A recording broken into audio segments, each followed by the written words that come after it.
আসসালামু আলাইকুম প্রিয় ভিউয়ার্স, আমিনশিপ ট্রেনিং এবং ভূমি পরিমিতি চ্যানেলের পক্ষ থেকে আমি মোহাম্মদ রাজীব হোসেন প্রতিদিনের মতোই আপনাদের জন্য নূতন টিউটোরিয়াল নিয়ে আসলাম। আজকে আমাদের টিউটোরিয়ালটির বিষয় হলো একাধিক স্ত্রীর সম্পত্তি বন্টন বিষয়টি নিয়ে। এক স্ত্রীর সন্তান আছে, অন্য স্ত্রীর সন্তান নেই, সেক্ষেত্রে কিভাবে এই সম্পত্তি বন্টন করা হবে। যারা নিয়মিত দর্শক আমার ভিডিওটি দেখছেন আপনাদেরকে অসংখ্য ধন্যবাদ, এবং নূতন দর্শক যারা এই মুহূর্তে আমার ভিডিওটি দেখছেন, যদি ভিডিওটি ভালো লেগে থাকে অবশ্যই চ্যানেলটি সাবস্ক্রাইব করে পাশে থাকা বেল আইকনটি প্রেস করে রাখুন আমার এই চ্যানেল থেকে পরবর্তী ভিডিও প্রকাশ করার সাথে সাথে আপনার নোটিফিকেশনে প্রথম পেতে। আজকে আমরা যে বিষয়টি নিয়ে আলোচনা করতে যাচ্ছি সে বিষয়টি হচ্ছে একাধিক স্ত্রীর সম্পত্তি বন্টন। আসলে একজন পুরুষ দেখা যাচ্ছে কারো একজন স্ত্রী আছে, কারো একের অধিক স্ত্রী আছে। এখন যাদের ক্ষেত্রে একের অধিক স্ত্রী রয়েছে তাদের সম্পত্তি কিভাবে বন্টন করা হবে, আমরা সমাজে অনেক প্রবলেম ফেস করে থাকি। তার ভিতরে হচ্ছে অনেকেই প্রশ্ন করে যে একজন ব্যক্তির একের অধিক স্ত্রী আছে কিন্তু কোনো স্ত্রীর সন্তান আছে, কোনো স্ত্রীর সন্তান নেই। সেক্ষেত্রে যে স্ত্রীর সন্তান আছে সে কীরকম সম্পত্তি পাবে তার স্বামীর সম্পত্তি থেকে, এবং যে ব্যক্তির সন্তান নেই সে কিভাবে সম্পত্তি পাবে তার থেকে, বা যার সম্পত্তি আছে সেও বা কীরকম পাবে। এই বিষয়টি নিয়ে একটি দ্বিধাদ্বন্দ্বেই থেকে যায়। ইসলামিক ফারায়েজে এমন একটি বিধান রয়েছে যে বিধানটি আসলে আমরা বোঝার চেষ্টা করি না, কিন্তু খুবই সহজ।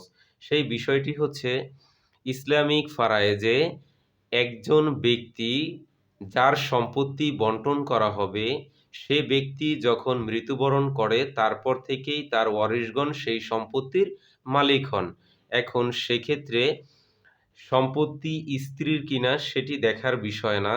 বিষয় হচ্ছে যে ব্যক্তি মারা গিয়েছেন, যে স্বামী, তার সম্পত্তি থেকে তার স্ত্রীগণ কিভাবে সম্পত্তি পাবেন। একজনের সন্তান আছে, অন্যজনের সন্তান নেই।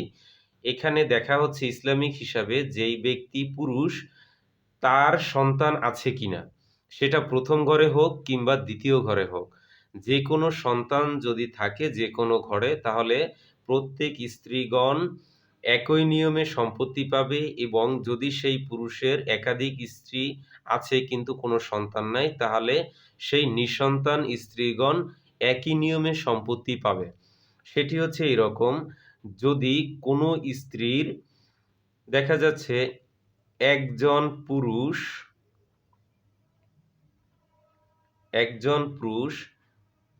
চারজন স্ত্রী আছে, একজন পুরুষের চারজন স্ত্রী আছে। চারজন স্ত্রীর ভিতরে ১, ২, ৩, ৪। প্রথম ঘরে হচ্ছে নিঃসন্তান, দ্বিতীয় ঘরও সেম, তৃতীয় ঘরও সেম, চতুর্থ ঘরে দেখা যাচ্ছে ১ এবং ১, এক ছেলে এক মেয়ে। তাহলে এই চারজন স্ত্রীগণ সন্তান থাকার কারণে ওনার হাজবেন্ড থেকে টোটাল সম্পত্তির কতটুকু পাবে? ৮ ভাগের ১ ভাগ। ৮ ভাগের ১ ভাগ সম্পত্তি টোটাল স্ত্রীগণ পাবেন। যদি কোনো স্ত্রীর সন্তান না থাকতে, এখানে যে চারজন স্ত্রী উল্লেখ করা হয়েছে, যদি সন্তান না থাকে সেক্ষেত্রে সকল স্ত্রীগণ ওনার স্বামীর সম্পত্তি থেকে ৪ ভাগের ১ ভাগ সম্পত্তি পাবে।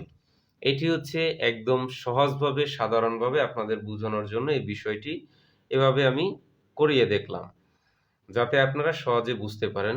আজকের ভিডিও থেকে যদি আপনাদের উপকারে আসে ভিডিওটি বা ভালো লেগে থাকে, অবশ্যই ভিডিওটি বেশি বেশি শেয়ার করে দিবেন, অন্যকে দেখার সুযোগ করে দিবেন। আপনাদের গুরুত্বপূর্ণ মতামত আমাদের কমেন্ট বক্সে লিখে পাঠান। পরবর্তী ভিডিও কমেন্ট আকারে প্রকাশ করার চেষ্টা করব। সবাই ভালো থাকবেন, সুস্থ থাকবেন। আজকের মতো এখানেই বিদায় নিচ্ছি। আসসালামু আলাইকুম, আল্লাহ হাফেজ।